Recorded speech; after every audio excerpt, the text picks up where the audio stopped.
April Pettyjohn, and this is Follow the Leader Homeschool Education.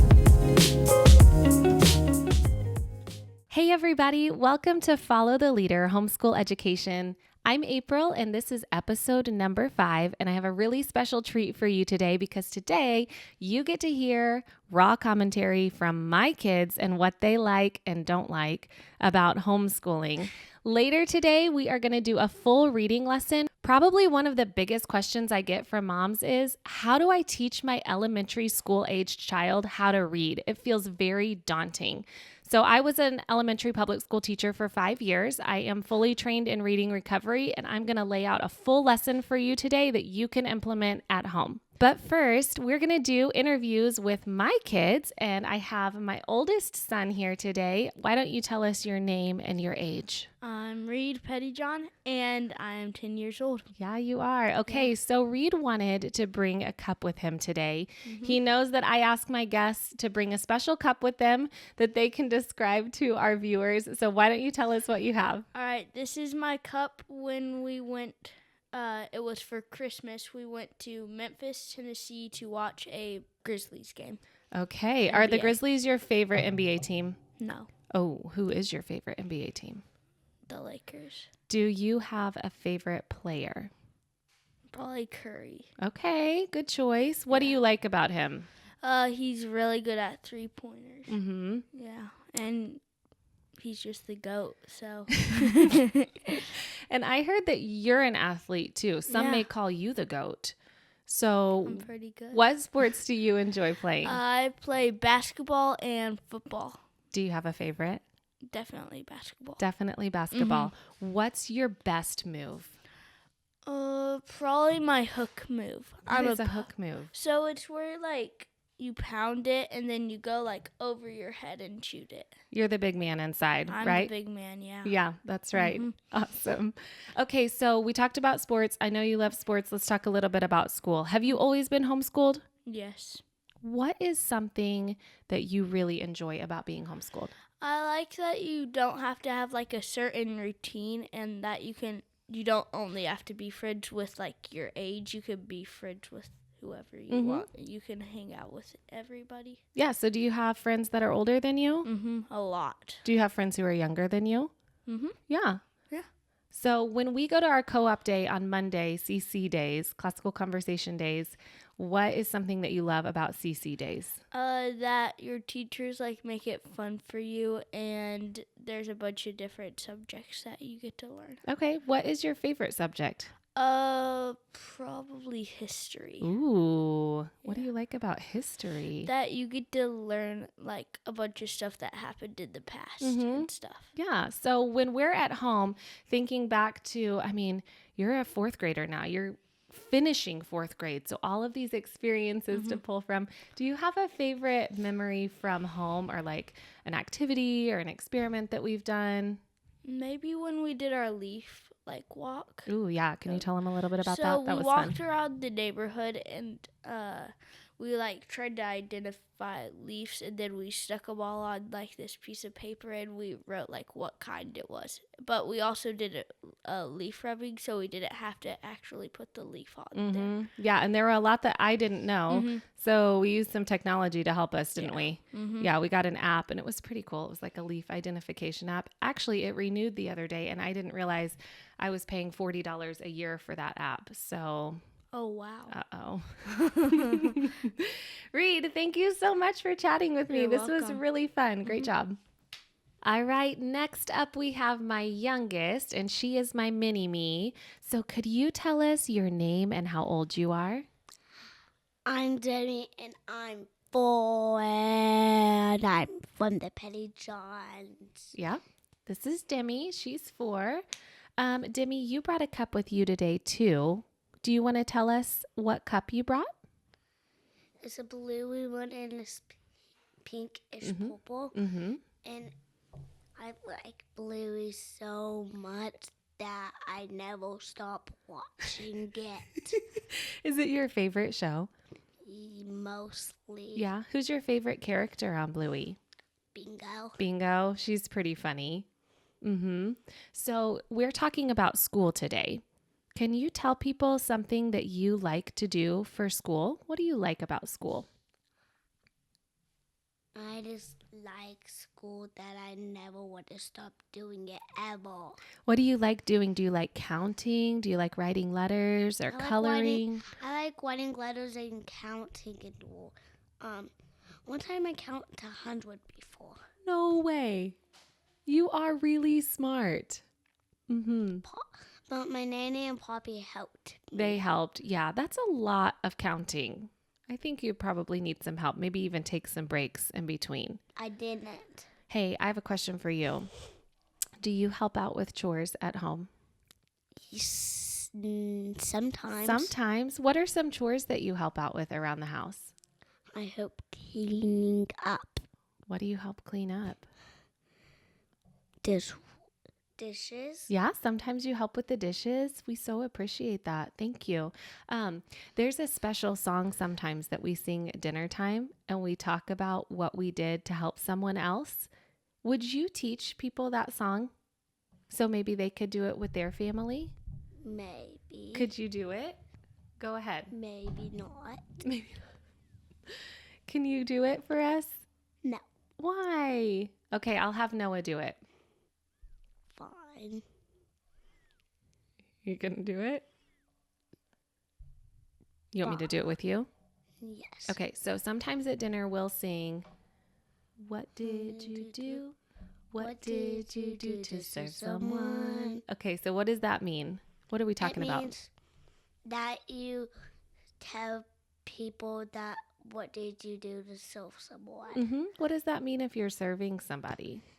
That means you're helping someone up and stuff like that. Yeah, you might be helping them with a need that they have, thinking about others and not Or so if much they- about yourself. Or if they have like a broken leg or foot.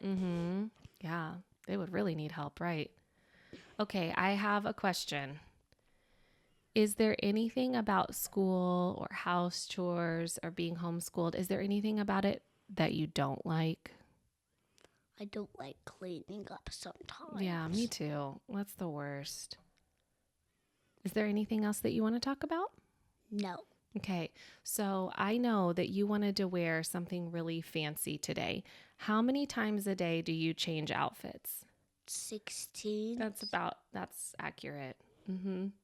What's your favorite thing to wear? Fancy clothes. You like fancy dresses, don't you? Yes. All right, is there anything else you want to say? No. Okay, can you say bye to everybody? Bye. Okay, thank you. All right, our last interview today is with this guy right here. And we actually have one more daughter, but she is 18 and she is house sitting for somebody today, so she's not here. So why don't you tell everybody your name and how old you are? I'm Noah and I'm 8. Okay, so what grade are you in? Second, Second grade. And Noah, you brought a cup as well. Can you tell us about what cup you brought? I brought my Eagles cup Ooh, why did you choose an Eagles cup? because I like them. Are they your favorite team? Yes. Okay, tell everybody why that's a little bit of a controversy in our house. I don't know. Who does your dad and brother really like? What team? The Chiefs. Ooh, Boo. so what happened in this last Super Bowl? The Eagles won. Were they playing the Chiefs? Yes. Oh, man. How excited were you? Very excited. Who's your favorite player for the Eagles? Probably either Jalen Hurts or Saquon Barkley. So you play sports too. We talked to Reed about sports a little bit, but why don't you talk about the sports that you play? I play baseball, basketball, and football. Wow, you play all the sports. And I think you did like a season of soccer too, right? I did, yeah. Yeah. What is your favorite one to play? Probably football. Football's your favorite? I didn't Yeah. expect you to say that. Because right now you're in basketball and baseball season. Yeah. Yeah, so tell us one of your greatest plays in baseball.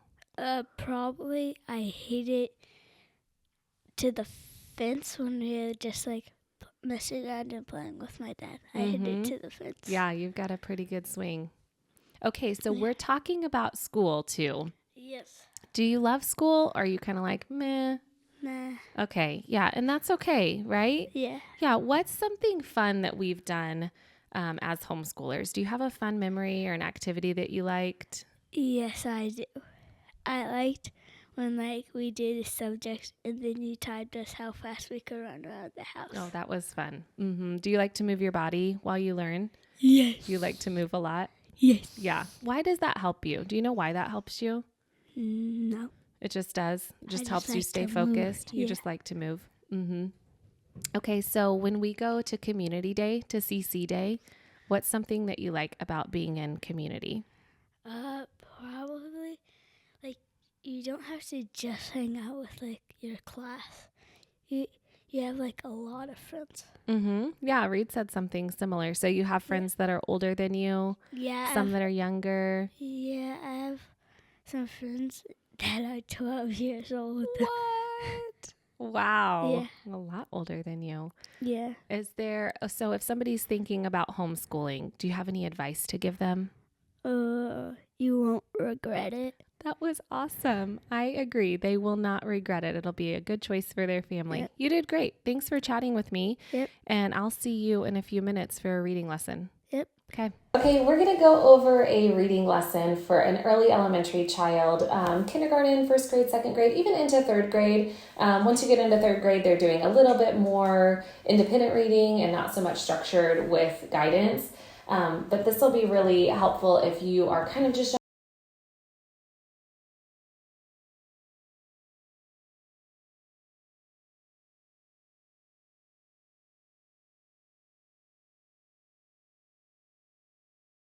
implement at home. You don't need to buy a ton of curriculum. You don't need to spend $1 million on all of these books and all of these resources. Really, you can use what you have at home. So I'm going to show you what I use. If I would recommend buying anything, it would be these things. So first of all, I love these magnetic letters. Make sure that you get the ones that are upper and lowercase. So these are fantastic. They're kind of foam and squishy. I also use one of these whiteboards that's magnetic. So I'll show you what we're going to do with that here in a few minutes. And then as far as leveled readers, so a lot of times when you're at the library, the books will be labeled like level 1, level 2, pre-reader. I need you to ignore that. Don't look at those numbers because they're so inaccurate and just based off of the publisher, based off of the book, the series, they're going to vary so much that if you're just sticking to, well, my kid reads on a level 2. If it's a National Geographic level 2 compared to one of these, this is Zondervan level 2, totally different. So you've got to get in the headspace of this number really doesn't matter. And it's more about being able to look at the content inside and knowing what your child's capable of. What I do really like are these Scholastic readers. You can order these on Amazon. I have a full set of them just because I used to do reading tutoring and assessments. But the Scholastic ones, they are leveled for you, and these are fantastic. I like these a lot. They come in fiction and nonfiction. It's really good to give your kids a variety of reading options because, today we're going to do 2 nonfiction books with Noah because I know that's what he prefers. He likes animals, but we definitely want to mix in some fiction as well because that's when they're going to get exposed to things like dialogue, quotation marks, characters, storyline, setting. With the nonfiction, they're going to get exposure to glossaries and labels. So lots of different exposure to different types of text. You can find links for all of these products in the description. So if you're interested in the magnetic letters, the Scholastic readers, they're fantastic and we'll link those. Something else that I had done a little short reel about a little while ago was if your kid likes to move.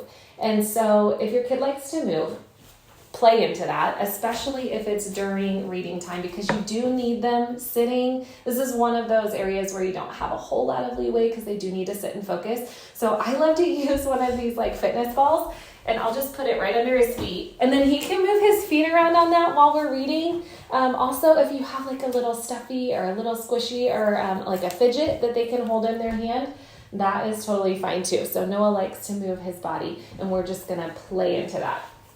All right, so you're going to start your reading lesson with a book that is on the child's independent reading level. So reading levels go independent, instructional, and then frustrational. So you're going to start with something independent. He might make 1 or 2 mistakes in here, but for the most part, he's going to be able to read this on his own. It's just getting his brain warmed up. So let's go ahead and read this one. This is called Foal to Horse. All right, so you start reading. While he is reading, I'm going to sit here and just kind of evaluate what he's reading. It's called a running record, and I'll explain that here in just a minute. So go ahead. Okay. See the baby horse. It is just one.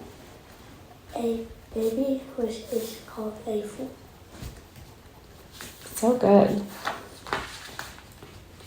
Fool learn to walk when they are just 1 day old. They fall down a lot. So good. Okay, you can go ahead and stop there because we're just showing people kind of how this works. So when he's reading, I'm taking a running record. You could even do one of these once a week, once every couple weeks. It's kind of just an informal evaluation. So pretty much what it looks like is for every word he says, you're going to make a check mark. So here he said the word was, so I wrote that on the bottom. He said is instead of was. So I just made a quick note of that. And that way when I go back and look at his errors, I can decide if those errors are affecting the meaning of the book. If it's not affecting the meaning of the book, for the most part, I'm going to let it go. So the text says it was just born, and he read it is just born. We don't need to nitpick them to death and correct every little mistake. It is just born. That makes enough sense. We're going to move on.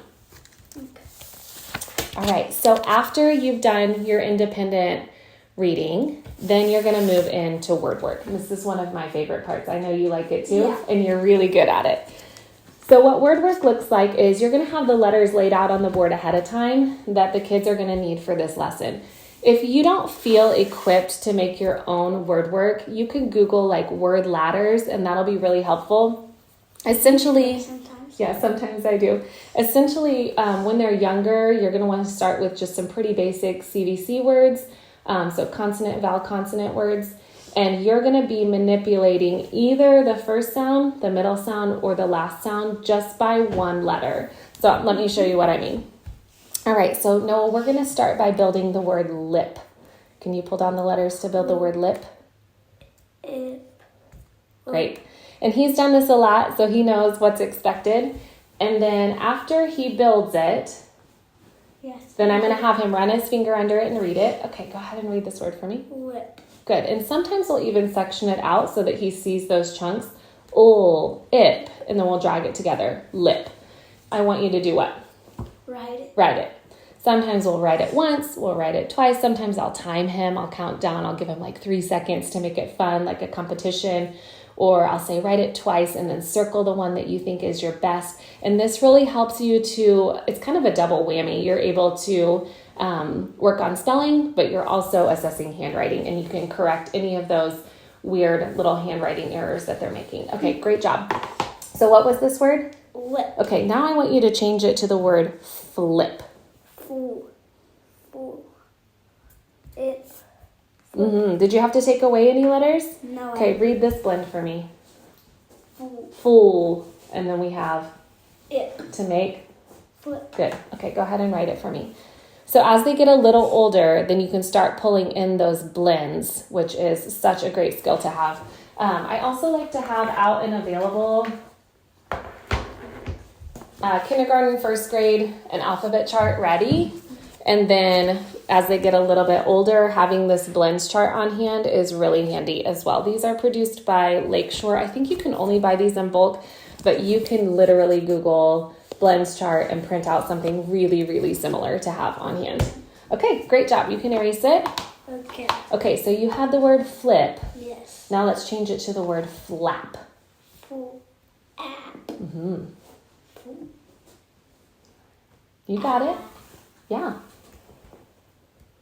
Good. So we've changed the beginning blend. Now we're changing the middle vowel. Okay, so can you use the word flap in a sentence? Yeah. The bird flapped its wings. So good. So that's another way that you can kind of introduce vocabulary, making sure that they can use it in context. Let's do one word, or one more. So you've got the word flap, and I want you to change it to flat. Fool. At. Where's the change? At. Put in a T. Awesome. You got it. Okay, so there's one done for you. So we went lip, flip, flap, flat, pat, pot, spot. So with all of those letters, you can make all of those words. And then it's kind of fun at the end. You can have them look at the letters and say, can you make any words with these that we didn't make already? See if they can figure some out. And then even as you're putting the letters away, I like to have him help me with that. So I might say, okay, hand me the letter that says. So I would make the sound. They would find the letter that makes that sound. Hand me the letter that says ah. Great. So really, you are just getting every little ounce of learning that you can out of this lesson. All right, so after word work is done, then you're going to move into your instructional reading. So instructional reading, you're going to anticipate that they're going to make a few errors. They're going to need your help while they're reading, but it's not to a point that they're so frustrated that they just want to quit and give up. Frustrational level, that's going to be like 6 or more errors in a book, and it's too hard, and you just need to pull back.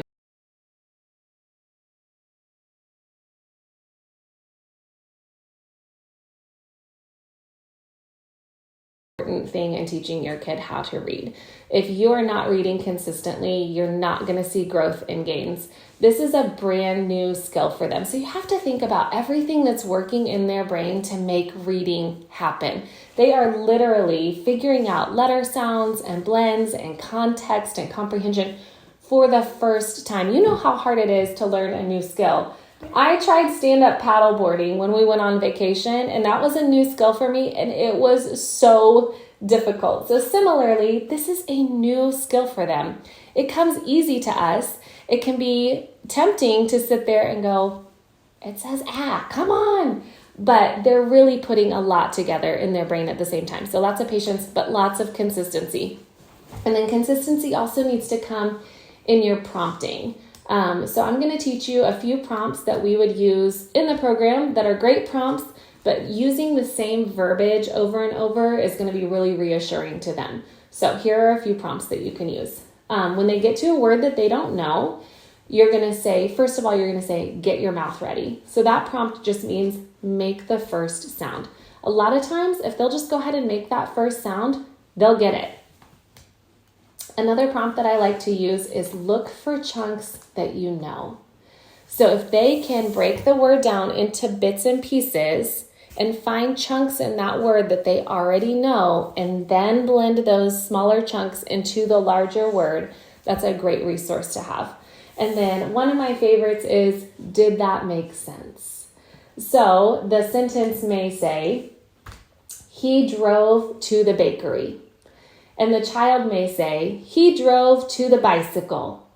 Well, those words look kind of similar. They're about the same length, and they both start with a B. But that's where you would say, did that make sense? He drove to the bicycle. And so you're pulling in that comprehension component. So they're really thinking about what they're reading and the meaning, and they're not just decoding. All right. Are you ready to get started? Sure. Let's do it. Okay, this book is called Terrific Tigers. Take off. Okay.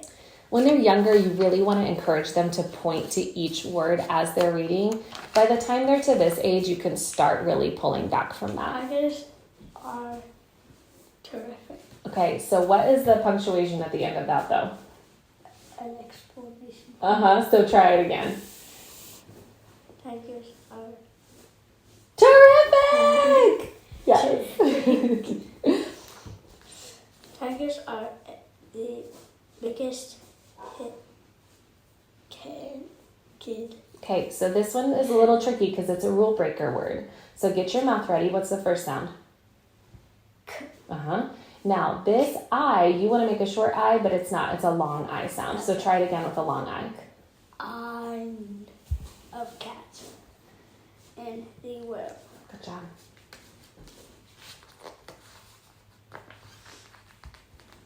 Lots. You're fine? What sound does E make? Get rid of this part. At. Come all the way through. Let. So you've got let, and then add your Let. T's. There you go. A closer look at the tiger. Good. Yikes, he looks scary.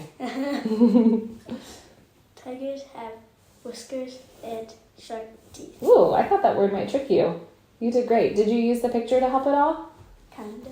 Yeah, so give them time to look at the pictures. The pictures are fun, and that's not cheating. Don't cover the pictures. Let them use them. That's actually one of the prompts that we use when they're younger is look at the picture, because a lot of times the picture will give them clues to those trickier words. So use that as a resource. Tigers live in the jungle. A tiger's spots help it to hide. Okay. You said a tiger's spots help it to hide. Let's look at this word again. Stripes. Does that make more sense? Yes. Yeah. Stripes help it to hide. Great. Can you see the tiger? Is it hard to see? Kinda. What's it called when an animal is hard to see, when it's blending in? Camouflage. That's right. Yeah. Tigers are good runners. Mm-hmm. They can run as fast as a car. Wow, that's super speedy. Yep. Oh, that's kind of It is kind of freaky. Tigers are good swimmers. Tigers are good hunters. They eat other animals. Good. So lots of commenting. Let them talk about what they're reading. If they make a connection mid-story and they're like, oh, remember that one time we were at the zoo and we saw that tiger? Lean into that. We want to get away from being so rigid, because we're not just teaching them to read, we're teaching them to love reading. Reed does. He does. He's really good at reading. Yeah. Tigers' moms take good care of their cubs. Cubs love to play. That was freaky. It was just like a Do you big and head your in brother water. play like that sometimes? Yeah. When a tiger cub is their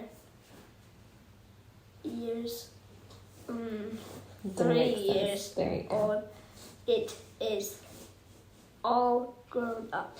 So you really want to Four. praise them for self-correction. If they are self-correcting on their own without you having to point it out, that is a huge skill. Okay, almost done. Some tigers can live to be 20 years old. Wow, that's an old tiger. Tigers are terrific. All right, and then you've got this fast fact right here. If you want to read that silently in your head while I explain a couple more things. Sure. Okay, yeah. All right, so this is realistic. I know that you're probably not going to just have silent time to sit here with one child if you have multiple children in the house. My other two are outside playing, and I'm so thankful for that. But as much as you can, if you could make this time pretty sacred and try to get the others occupied, 15, 20 minutes, never more than 30 minutes. 20 minutes is really plenty. After that, they're going to start shutting off and shutting down. So there are so many other things that you can do with reading. This is kind of bare minimum, but you can get it in every day. And I would say consistency is so important to see that growth in those gains that you want to see in your reader. So we'll do another recording sometime about some writing responses that you can do, teaching reading to older kids, comprehension, book discussions, things like that.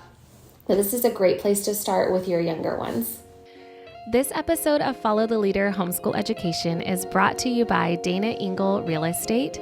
We have purchased homes with Dana. She is a woman of God that prays over each home and each sale. Contact Dana if you are looking to buy a new property or to sell your current home. She is a great resource. Also by Christina Carpenter with Bloom and Blossom Homeschool Conferences and Authentic Joy in the Journey. Christina offers a wide variety of resources on her Instagram page, on her Facebook page. Make sure you check her out and follow her. She has so much great advice. She also offers coaching sessions, and you will not be disappointed if you get in touch. If you're needing a little boost in your homeschool journey, she is the girl for you. Thanks so much for joining us today, and as always, Happy learning.